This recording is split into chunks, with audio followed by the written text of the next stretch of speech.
একবার কল্পনা করুন, আজ রাতটায় যদি আপনার জীবনের শেষ রাত হয়, কবরের দরজা খুলে গেলে টাকা বন্ধু ক্ষমতা কেউ পাশে থাকবে না। কিন্তু ইসলাম কি বলে? মৃত্যুর আগে আল্লাহ কিছু সংকেত দিয়ে থাকেন। আজ হয়তো জানবেন সে 7টি সংকেত, যা হয়তো আপনার জীবনে বদলে দিতে পারে। সংকেত 1, হঠাৎ দুনিয়া থেকে মন উঠে যাওয়া।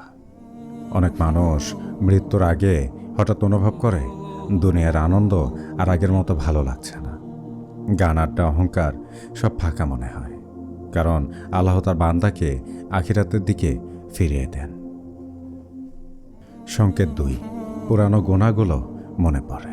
মৃত্যুর আগে অনেকের হৃদয়ে পুরানো গুনাহগুলো বারবার ভেসে ওঠে।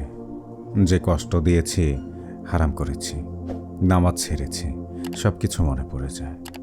তবে এটি তওবার দরজা খোলার একটি সুযোগ হতে পারে। সংকেত 3, ভালো মানুষের প্রতি টান তৈরি হওয়া।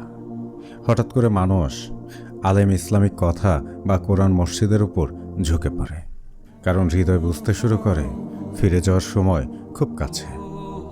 সংকেত 4, সময় খুব দ্রুত চলে যাচ্ছে বলে মনে হওয়া। অনেকে মৃত্যুর আগে অনুভব করে দিন, মাস, বছর যেন খুব দ্রুত শেষ হয়ে যাচ্ছে। রাসূল সাল্লাল্লাহু আলাইহি সাল্লাম কিয়ামতের একটি বড় আলামত হিসেবে সময় দ্রুত চলে যাওয়ার কথা বলেছেন। সংকেত 5, একাকিত্ব অনুভব করা।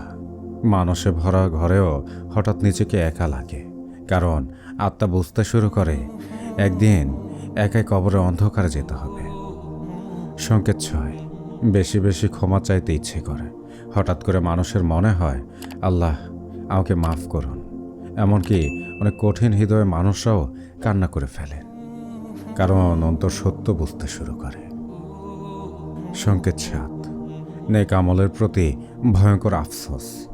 মৃত্যুর কাছাকাছি গেলে মানুষ সবচাইতে বেশি আফসোস করে, আর একটু নামাজ পড়লে ভালো হতো, আর একটু কোরআন পড়লে ভালো হতো, আর একটু সময় পেলে ভালো হতো।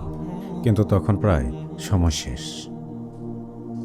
ভাই, এই ভিডিও দেখছেন মানে আল্লাহ এখনও আপনাকে সময় দিচ্ছেন। তওবা করুন, নামাজে ফিরে আসুন, কারণ কে জানে আজকের রাতটায় হয়তো আমাদের শেষ রাত হতে পারে।